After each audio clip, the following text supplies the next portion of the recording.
There is now enhanced PDF file format support in AutoCAD 2010. What we're going to do, we're going to go to our Output tab here on the ribbon at the top of the screen.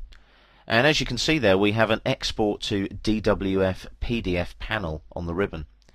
If I click here on the Export pull down, you'll see there that I can export out to a DWF or a PDF. There's also DWFX, you'll notice. So we've got two types of DWF and a PDF. If I click on any of those, it will export out to those file types using the current settings. Let's have a look at those settings now. I can export here using my current layout or all layouts if I've got multiple layouts in a drawing. This drawing only has the one layout, so I could just utilize the current layout. Page setup there is current, or I can override it by changing the settings. I'm just going to stick with current at the moment. We also have these buttons here. I can preview what I'm actually going to plot, just like Plot Preview does. And also here I can look at my options, what I'm going to export as and what settings I'm going to use. Let's click on that now and have a look at those settings. So this works with both DWF and PDF.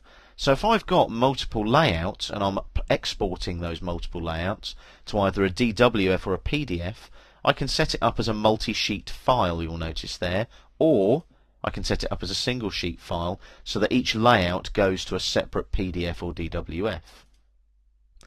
I can also utilize password protection. The PDFs or the DWFs may have sensitive information, so I can set up password protection. I can include layer information if I need to. I can include merge control where the lines overwrite if I need to, or the lines merge. I can also include block information in either DWF or PDF files. There is support for that now in a number of PDF products, and also with DWF you've got Design Review where you can look at that block information in an Autodesk Review product. So I could include block information if I want to. I'm just going to cancel that now, and what I'm going to do, I'm going to go to my plot icon here, my plot button, and this will open up the plot dialog box. As you can see, it's thinking about it for a few seconds. There's lots of information there, that's why. Now I don't have a current page set up, but what I'm going to show you here is the support for the PDF files in AutoCAD 2010. I need to set my printer plotter first of all to the appropriate PC3 file. So if I scroll down the list of printers, you'll see I've got many there. You'll see there's my DWG file to PDF PC3. PC stands for Printer Stroke Plotter Configuration, and these files come as default in AutoCAD 2010. So now DWG to PDF.PC3 is actually my printer. So if I click on plot now, it will go to a PDF file. I'm going to go to the Properties button here. Now as you can see, I can edit all of the settings for that PC3 file. What I'm going to do is go into Custom Properties here. And I click on Custom Properties down here. And I can now edit settings in the PC3 file. You'll notice there is better visual quality now. I can edit different DPIs like so. So those are my vector resolutions in the AutoCAD drawing. These are my raster resolutions in the PDF that I'm outputting to. Beware though, they need to be the same. You can't plot to 400 dpi on a vector resolution and then try and take that up to a 600 dpi on a raster resolution. They have to be the same.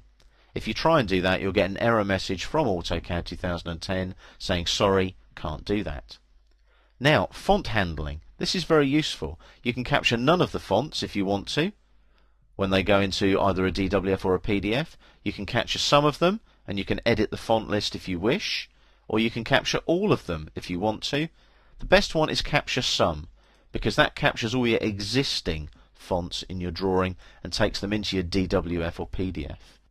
You can also include layer information in the PDF. We've already discussed that a little bit already. And you can open in a PDF viewer when done, something like Adobe Acrobat Reader, for example.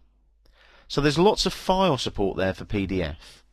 I'm going to cancel that dialog there, cancel that dialog there, and cancel that dialog there. There's a large amount of PDF support now, And Autodesk have realized that PDF is a very, very common file format used by a large number of Autodesk and AutoCAD users. So PDF support has been enhanced. Something you won't notice in the background is when you export out to a PDF now, the file sizes are smaller. So that will help as well, purely from a file management viewpoint. So as you can see, lots of PDF support, and again in a nice easy to use interface, allowing you to be more productive and more effective with AutoCAD 2010.